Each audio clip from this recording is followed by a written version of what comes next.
Hi guys! Welcome to my YouTube channel. Today, nagising ako na maaga para mag-prepare ng aming almusal.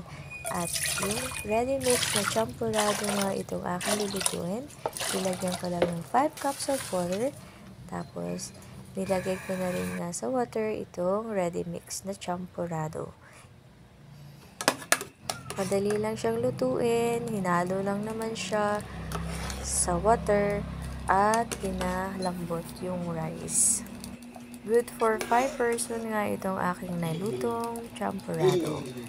Tapos habang aming in-enjoy yung champurrado, ito yung panahon at medyo maganda nga ang ating ulap.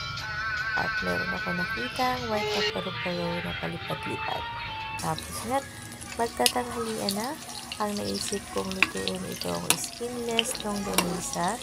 At yung aming natirang rice kagabi ay aking ginawang or nilutong fried rice. Yun lang, simple lang. Ilagyan ko lang ng garlic, tapos konting soy sauce, at yung green bell pepper. Tanghali na nga at medyo nagdidilim na yung kaulapan at pumunta nga kami sa Talipapa para bumili nitong maliliit na hipon. At yung ginawa ko sa kanya, nilagyan ko lang ng harina at saka egg, tapos pampalasa, salt and pepper, tapos ano pa ba nilagay ito? Seasoning. Pinrito ko lang siya.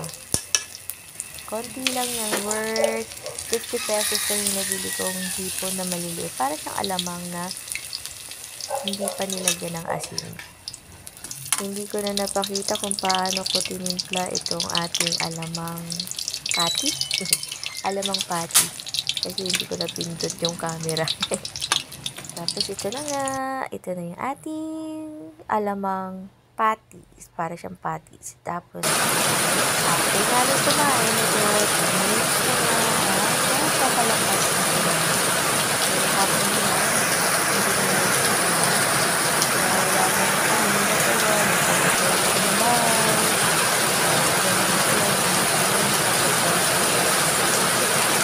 Nakatulong ako lang namin. Tawa ng Diyos, dahil sa mga kapasidan,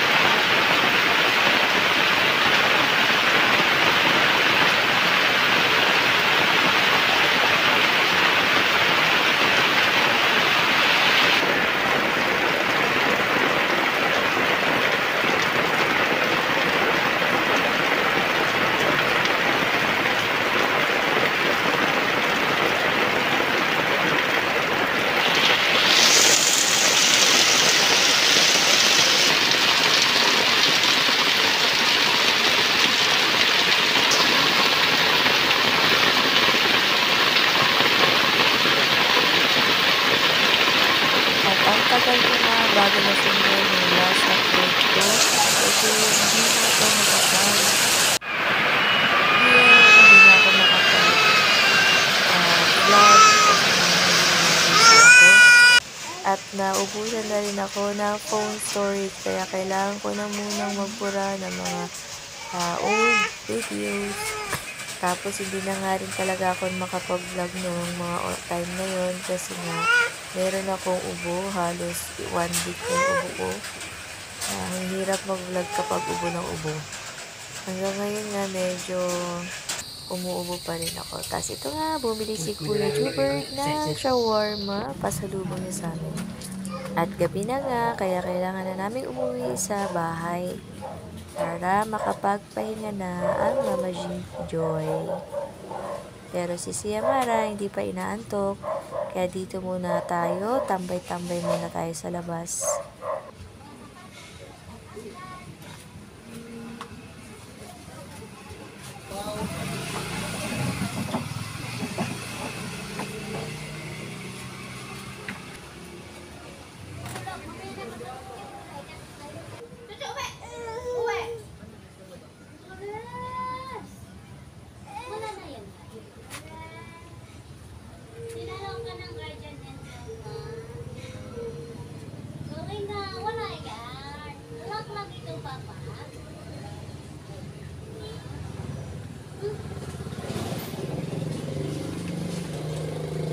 At ito lang nga yung aking vlog for today's video. Kaya hopefully makagawa ko ng vlog again next days.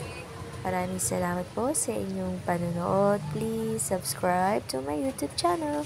Bye!